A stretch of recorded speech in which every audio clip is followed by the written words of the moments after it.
Today we are going to talk about reading fluency, and we are going to start our lesson with a story.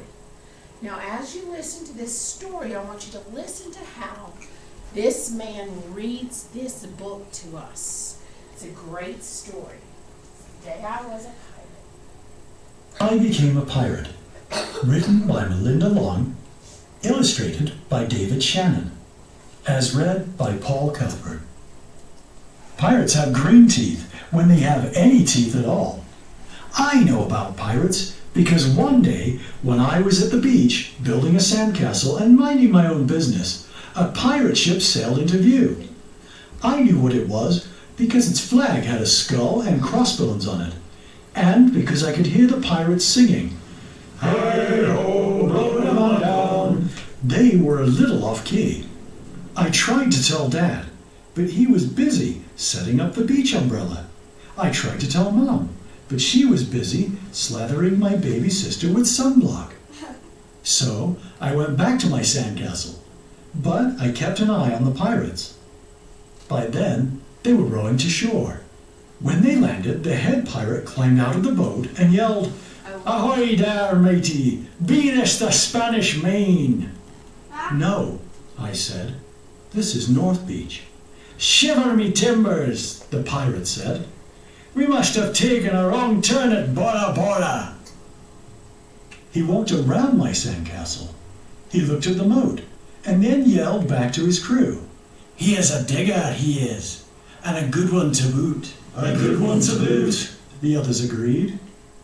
"What be your name, matey?" the head pirate asked. "Jeremy Jacobs, sir," I told him. "Well, Jeremy Jacob," he said, "you're a looking at Braidbeard and his crew. We've been needing a digger like yourself. We've a chest of treasure to bury." "Aye, treasure," the others shouted.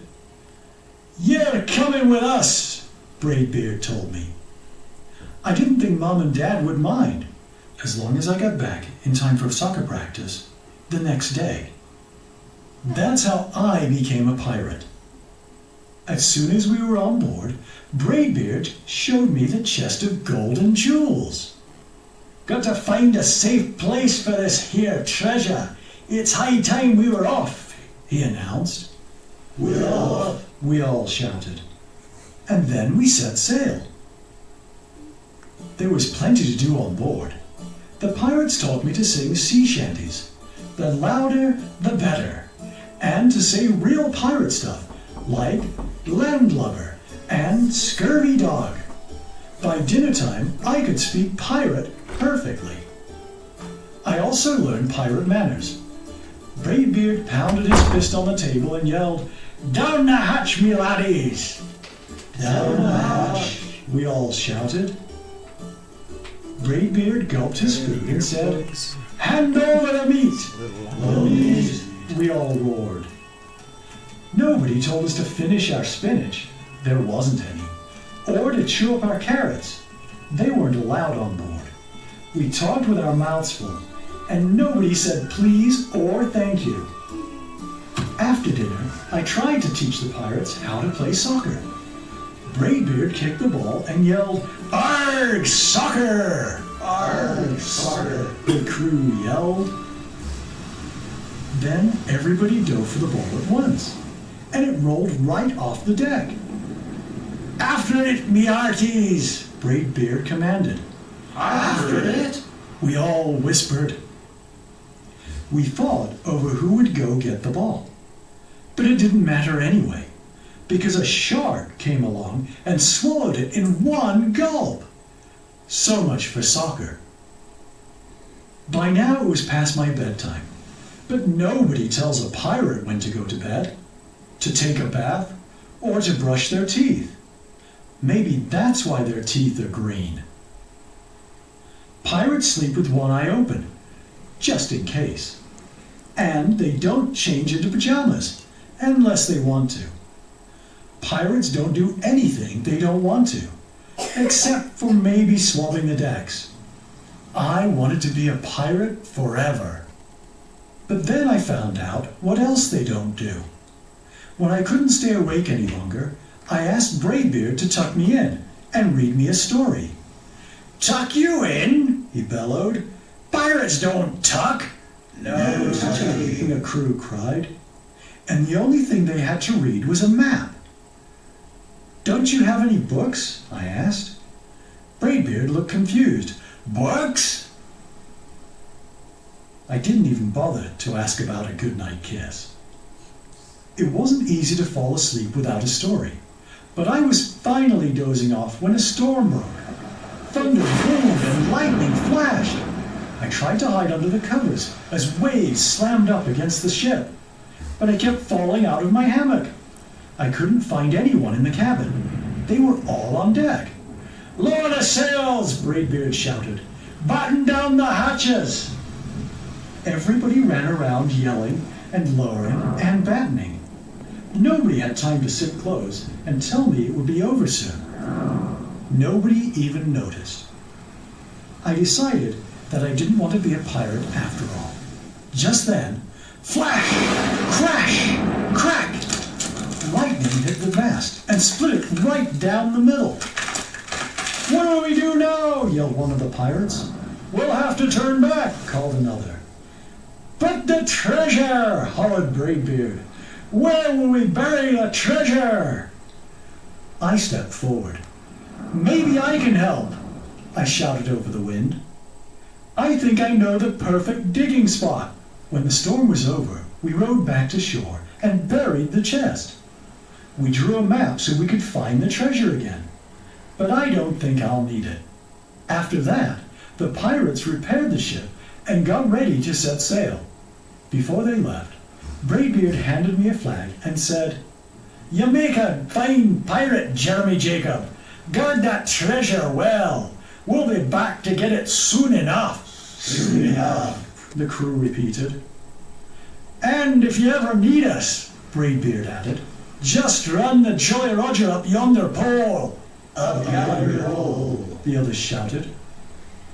And maybe I will, but not today. I have soccer practice.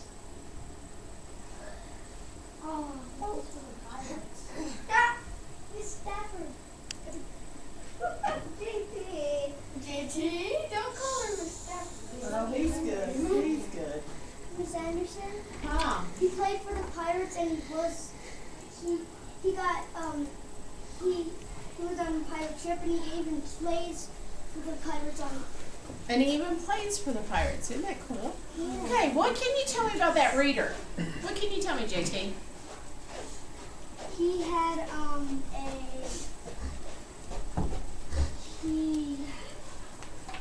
he had kind of like a deep voice for the Pirates. He had a deep voice for the Pirates. What can you tell me? He had reading fluency. He had reading fluency. That's the word we're going to use today. Does anyone know what fluency is? What is fluency, Ray? It is.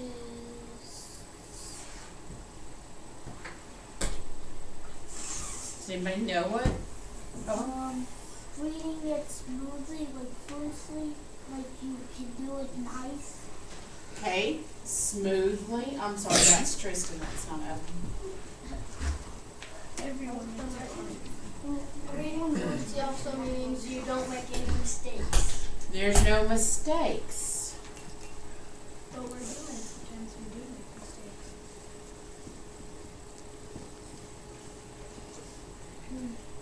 Any other ideas? JT? Expression. Expressions. You guys are doing so well. You know fluency better than I got out of Miss Hadrick's class. Boom. So you've hit all three things according to fluency. Fluency has to do with the rate that you read.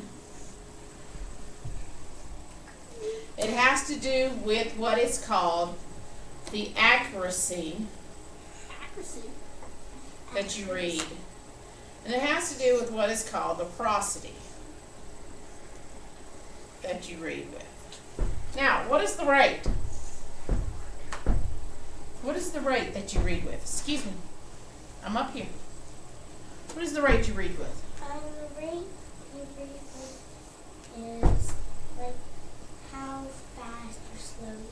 It's your speed.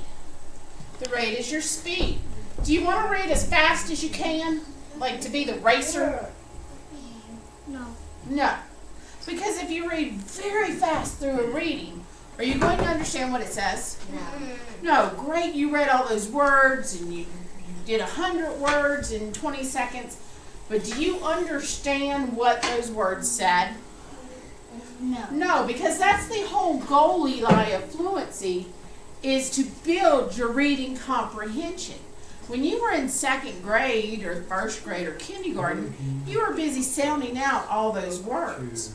And you were not a very good fluent reader because you were spending all your time sounding out those words, trying to understand what those words were. You never really became very fluid, and so therefore your comprehension wasn't that great. Now that you're fourth graders, you pretty much know those words. So now you're building on your fluency to increase your comprehension. So we're not sounding out words anymore, we're increasing our speed. But we don't want to be as fast as possible. We just want to make it a little faster. What about accuracy? What does that mean? Accuracy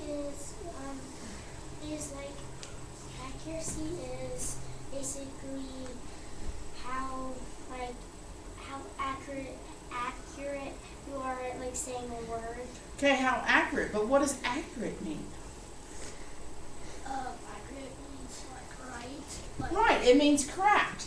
So accuracy deals with how correct your words are. Are you saying the right word? If you see the word world, are you calling that word world or are you calling that word word? Because if you're reading a whole paragraph and you're reading a lot of wrong words, are you going to understand what that paragraph means? No. So of course you need correct Words. accuracy. What about prosody? What does that mean? This is one of Miss B's big words, prosody. Prosody. Think back to our reading, Eli. When he read those pirates, JT said he had a deep voice. And when he read that crew, he had the whole crew reading. And when he read the little boy, he had the little boy's voice. So what's prosody? Like the tone that you're speaking at for the person. Prosody's going to be putting in a tone or a mood. It's giving a life to your reading. It means you stop at the punctuation marks. If there's periods, you give them periods. If there's exclamation points, Preston, you give them exclamation points. You let the reading come out. You let the characters be heard.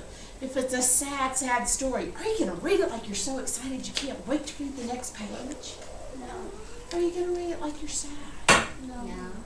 Yes, you're going to read it like you're sad. Because then you can feel the way. You're going to feel what that author wrote.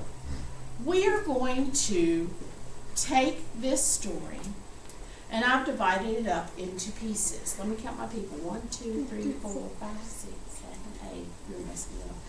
9, 10, 11, 12, 14, 15. So I got 15 pieces. You are going to partner up with the person who has the number closest to you. You know you're not going to pick. And you are going to practice your fluency with your piece of paper.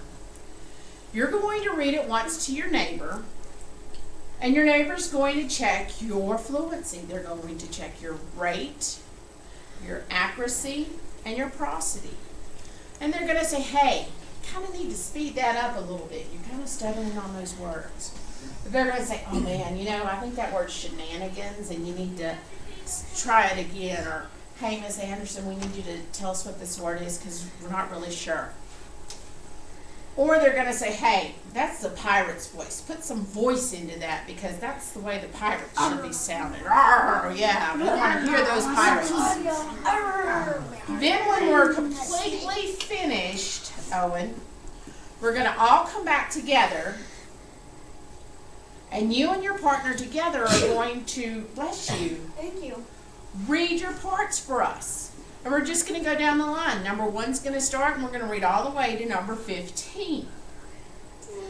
And hear everyone's prosody and accuracy and rate. Because we're going to be practicing our fluency. All right, so there were mistakes. I think I've corrected them. It's always good to correct a mistake. It's always good to practice correct mistakes.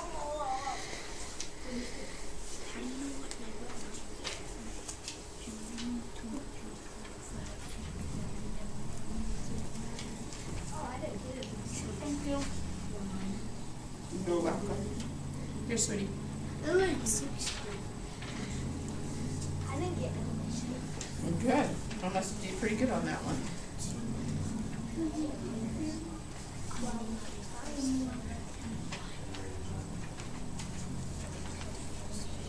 Ooh, mine? Yep. What number? Oh, I got little. You're fine. But look at those other ones. Be glad what's yours an extra. No, I gave purposely. Because You know what I'm doing. I don't have one on.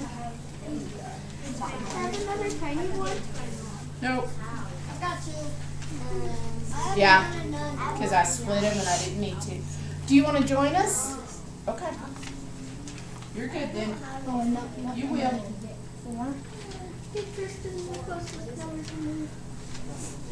Some of you have two because Mercedes and Sherry are absent and Marcus doesn't want to join us. So I had to Eli's put- absent. And Eli's right there. Oh, the other Eli Eli. Chris. So I had to divide them in half. All right, so listen to directions one more time. I need you listening. Ladies and gentlemen. When I call your numbers, find your partner. Find anywhere you want in the room and work together. What do you mean by partners? Do they have to like doing some I'm going to tell you your numbers and you're going to go with your partners. You're going to work with your partner. You're working on your rate, your accuracy, and your prosody. Number 1 and 2. Here's number 1. Where's number 2? Number 1 and 2. Go together. You're number one. Number 2? Okay. There you go. All right. 3 and 4. You mean I just go together? I'm 4. 3 and 4. 3. There you go. 3 and 4. 5 and 6. 5. There you go. 7 and 8. You want to look up here? I have 2. Who's 8? Right there. Go together. Okay. 9 and 10. Comes with disturbance. Good. Go together. 11 and 12. Sorry. 13 and 14. And 15. Join them. Okay. Get with your group. Corey and Keegan. Find the scenes for practice. Okay, so he's number 3. So he's going to read number 3 to you. And when he's done reading number 3, you'll say, now I should have heard those top pirates say, shiver me timbers. And then he's going to read it again saying that as a pirate would. Okay? So you're practicing back and forth. If he A comes before B, sweetness. If he has a word he doesn't get, then you help him with the word. If you have a word you don't get, he'll help you. And if you both can't get it, call on me. Okie dokie? Work together. That's right. Okay, are you two working? Yes? Okay, Okay, lower number greens first. Yeah, you do. Duh. Corey, let me hear you. Are you the lower number? I'm one. Okay, let's hear one.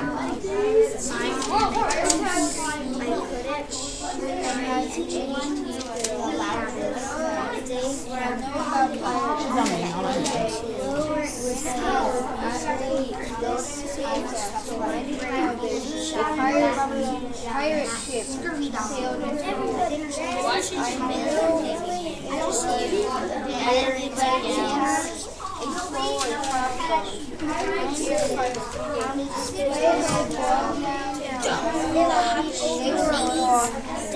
Okay, now let me hear you.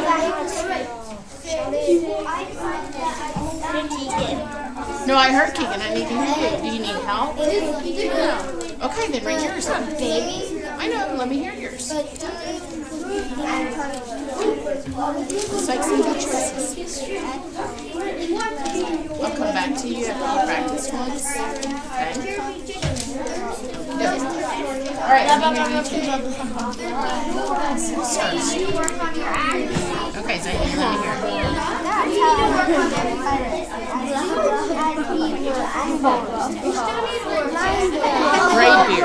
Braid beard.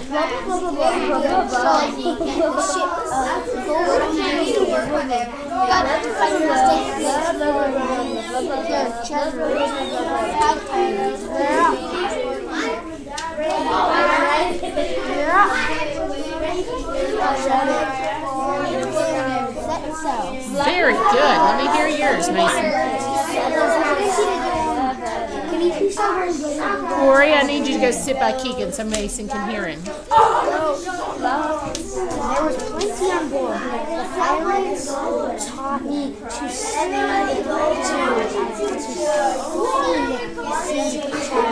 the louder the better, and I'm safe. Real pirates are free. And slow me down. By the time I could see pirate beard, I also learned the pirate name. Braid beard. Great beard. Pirates for some reason down the hatch, please. Down the hatch, shouted. Ooh, very good. Keep working. You guys are doing a great job. Okay, how are we doing on this side? It's kind of hard to use a pirate. I know. Like waters, we sail crystal waters. Okay, 13, let's go. No, let's start again. I want to hear it all. Just then, flash, crash, crack. Good job. I liked how you used that sound of that lightning. Flash, crash, crack. Lightning hit the mast and split right down the middle. What are we gonna do now? Yelled one of the pirates. We'll have to turn back, called another. But the treasure, hollered Braid beard. Eli. Better Where choices. will we bury the treasure? I stepped forward. Maybe I can help. Maybe I can help, shouted over the wind. I think I know the perfect digging spot. Okay, 14. When the storm was over, we round back. Whoa, what's this word? We rowed back to shore and buried the treasure. We threw a net where we could find the treasure again, but I don't think I'll need it. After that, the pirates prepared the ship and got ready to set sail. Before they left, Braidbeard handed me a flag and said, "You'll make a great fine pirate, Jeremy Jacob. Guard that treasure well. We'll be back to get it soon enough." "Soon enough," the crew repeated. "And if you ever need us," Braidbeard added, "just run to the Jolly Roger up yonder pole." "Up yonder pole," the other shouted, and maybe I will, but not today. Very good. You guys are great. I want you to practice through one more time. You're sounding good. I like your pirate voice.